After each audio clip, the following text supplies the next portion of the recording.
Jirra jirtuu kabajamtootaa fi jaalatamtoota maatiiwwan chaanaalii jaalallee intarteemant. Kun chaanaala keessan mana keessan teessanii odeeffannoo waa'ee barnootaa akkasumas immoo viidiyoolee barnootaa irraa argattan jaalallee intarteemantiidha. Kaayyoof akeekni jaalallee intarteemant barataa Oromoo Afaan Oromootiin biyya Oromoo keessatti tajaajila baruu fi barsiisuu karaa salphaa ta'een irraa hordofuudha yookiin immoo karaa itti gammaduu dandeessan yeroo barbaaddan yookiin yeroo qo'achuuf isinii mijatutti irraa barattanii yeroo immoo boqonnaa isin barbaachisutti barumsa keessan dhaabuudhaan itti boqottan karaa salphaadha. Walitti deebinee jirra. Har'a barnoota keenyaan mata duree 2.2 yookaan boqonnaa 2 irraa mata duree lammaffaa The Motive of European Colonialism kan jedhu yookaan sochii koloneeffattoota Awurooppaa kan ilaallu ta'a. Sochiin isaanii karaa ikoonomikiitiin yookaan karaa dinagdee siyaasa karaa hawaas dinagdeetiin maal fakkaata kan jedhu walumaan kan ilaallu ta'a. Hamma dhuma sagantaa keenyaatti akka nu faana turtan abdii isinirraa qabna. Nu faana turan ammoo afeerraa keenya. The main resource for European colonization of Africa were jedhaa kana jechuun immoo sababoonni gurguddoon Awurooppaan Afrikaa koloneeffachuuf yaadaniif inni jalqabaa ikoonomikiidha yookaan dinagdeedha jedhaa. Demand for raw material and the need for a new market centers were the most visible ones jedha. Kana jechuun immoo argaa jirtan jedhee yaada iddoo kanatti economic kan jedhu kana waa'ee kanaati kan dubbachaa jirru. Barbaachisummaa yookaan fedhiin meeshaalee dheedhii fi akkasuma barbaachisummaan wiirtuuwwan gabaa haaraan hunda caalaa mul'atee kan ture sababii koloniitiin yookaan sababa koloniin itti argameef keessa tokko raw maateriyaalii fi iddoo maarkeet seenterii barbaacha jechuudha.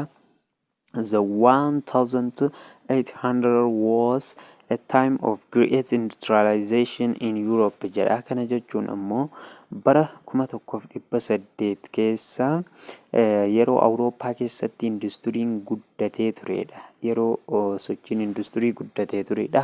Factories required raw materials that could be manufactured into marketable products jedha. Kana jechuun ammoo warshaaleen meeshaalee dheedhii gara oomisha gabaaf dhiyaatuutti oomishamuu danda'an meeshaa dheedhii baay'ee barbaaduu turanidha. When Europeans returned to Africa for more resources, they brought back the manufactured goods and sold them to Africans jedha. Kana jechuun ammoo yeroo Awurooppaanonni gara Afrikaatti deebi'an qabeenya dabalataa argachuuf meeshaalee oomishaman deebisanii fidanii Afrikaanotaaf gurgurachuudhaaf kaayyeeffataniiti jechuudha. Raw maateriyaalii fuudhanii gara Awurooppaatti geessu achirraa ammoo wantoota raw maateriyaalii saniin oomishamu gara Afrikaatti fidu. Wantoota lameen kana faayidaan isaanii Africa was believed to have a great amount of cheap raw material resource or agricultural products like groundnuts, palm oil, wood, cotton, and gum, and mining like rubber, gold, and diamonds jedha. Kana jechuun Afrikaan qabeenya meeshaalee dheedhiitiin kan hin fayyadamne turte yookaan meeshaaleen isii guutuutu argama.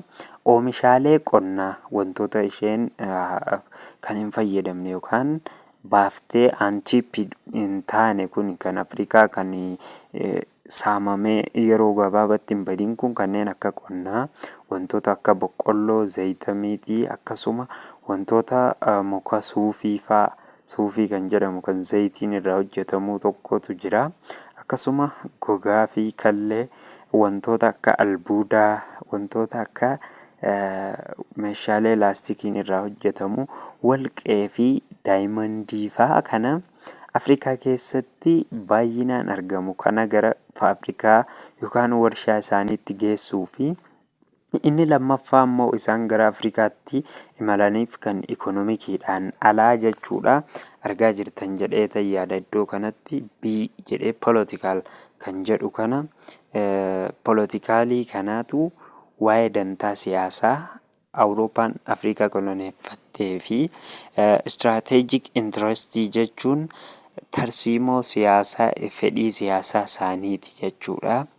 Waa'ee kanaa immoo major world powers like Great Britain, France and Spain were competing for power and prestige jedha. Kana jechuun immoo mootummoonni addunyaa gurguddoon kanneen akka Biriteen guddittii, Faransaayii fi Spain aangoo fi kabaja argachuudhaaf wal dorgomaa turan bara kolonii sanitti.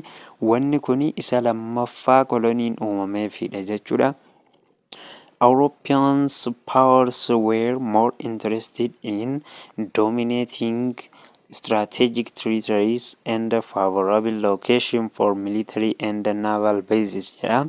Kana jechuun humnoonni Awurooppaa naannoo tarsiimoo waraanaa fi akkasuma bakka mijataa buufata waraanaatiif ta'uu fi humna galaanaa mijataa ta'e olaantummaa qabaachuudhaaf caalatti fedhii qaban. Anatu isa kaan caalaa dandeettii waraanaa akkasuma humna waraanaa qabaa walitti argisiisuudhaaf olutaalaa kan turanidha jechuudha. Inni sadaffaadha kan koloniin uumamteef C kan jedhu kun jechuudha. The civilizing mission and the white man's burdens kan jedhudha. Kana jechuun ammoo ergama qaroomsuu fi akkasuma ba'aa nama adiiti jechuudha. Mee waa'ee kana inni kun kan irraa adda waa'ee kana sirritti ilaalla. Ba'aa nama adii fi akkasuma ergama qaroomsuu kan jedhu kuni dhuguma Afrikaa qaroomsuuf immoo maali kan jedhu waliin ilaalla. The civilizing mission is a rationale for intervention or colonization of other non-western peoples like Africa jedha. Kana jechuun ammoo ergamni qaroominaa ummattoota biroo warra dhiyaa hin taane kanneen akka Afrikaa gidduu seenuuf yookaan koloneeffachuudhaaf sababa ta'ee ture jedha. The Europeans presented themselves as having a mission of spreading civilization, commerce and Christianity across the globe jedha. Kana jechuun warri Awurooppaa ergama qaroominaa daldalaa fi akkasuma kiristaanummaa addunyaa guututti babal'isuu akka qaban of dhiyeessan yookaan of qopheessanii turan jechuudha. The civilizing mission kan jedhu ergamni qaroomsuu kan jedhamu immoo gara amantaa kiristaanaatti fiduudhaaf jechuudha. Namni gara amantii kiristaanaatti dhufe ni qarooma yaada jedhuun garasitti fiduudhaaf sochiin ture. Ba'aa nama adii kan jedhu yookaan wise man burden kan jedhu kana waliin itti deebina. Bu'aa nama adii jechuudha. Ba'aa nama adii wantiin isiniin jedheef ammoo nama gurraacha irratti ba'aadha. Nama adii fayyadamuuf ammoo bu'aadha. Bu'aa nama adii fi ba'aa nama adii akkasittiin wal fakkaata jechuu isinitti.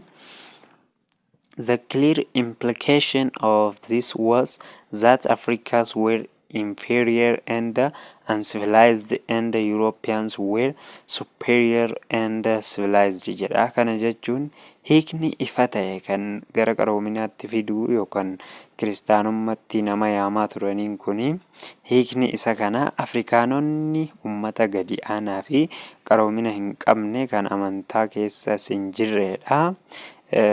Yommuu ta'an Awurooppaanonni immoo ummata olaantummaa qabuu fi qaroomina qabu ture yaada jedhamus qabu jedhi kuni.